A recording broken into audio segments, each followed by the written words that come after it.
to 8-8. Kasama namin ngayon ni Cristiana de Maunahan, si Harvey Pagsanhan. Impressive stat line, 17 points, 8 rebounds, 3 assists, 2 steals, and 1 block. Pinangunahan mo ngayong koponan sa isang napaka-importanteng laro ngayong araw. Yun nga, sinasabi ni Coach Gerson na yung last game namin sa Beda, na hyperextend yung right knee ko.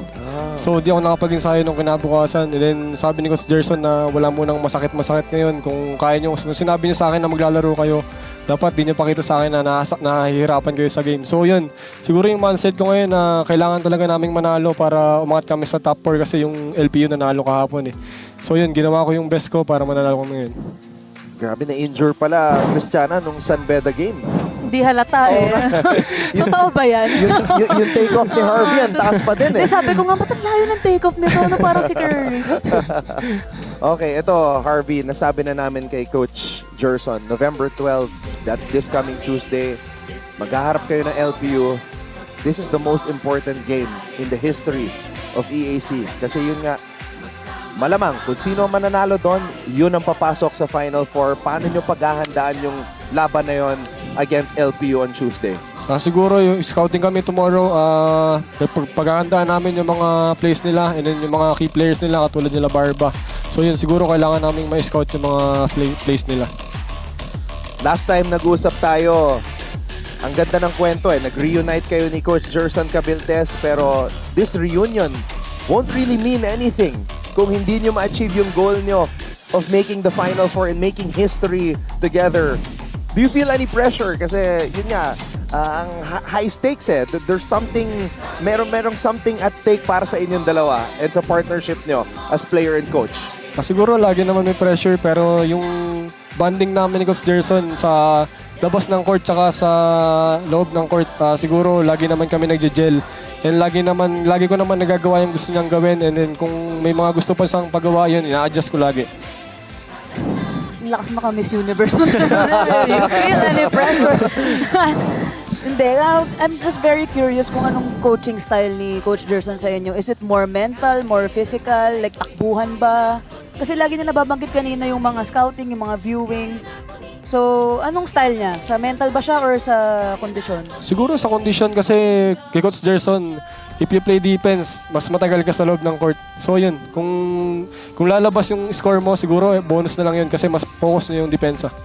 Okay, tapos napapansin ko rin and na-recognize ko yung consistency mo sa season na to. Lagi kang nasa top performers, key players ng EAC Generals. Gusto ko lang din malaman kung anong ginagawa mo para to stay consistent like that. Anong klaseng extra workout ang ginagawa mo or gaano katagal ka ba nagpa-practice? Mga ganun. Ano naman, everyday naman nag-extra work kami ng mga teammates ko. And yun nga, sinasabi ni Coach Gerson na kailangan lang lagi talagang maintain ko yung laro ko. Kung ano yung nalaro ko last game, siguro dapat doblein ko pa sa next game namin. So yun. So Cristiana, kanina sinabi mo may Miss Universe answer si Harvey. Ako, meron akong family feud question. Family feud question.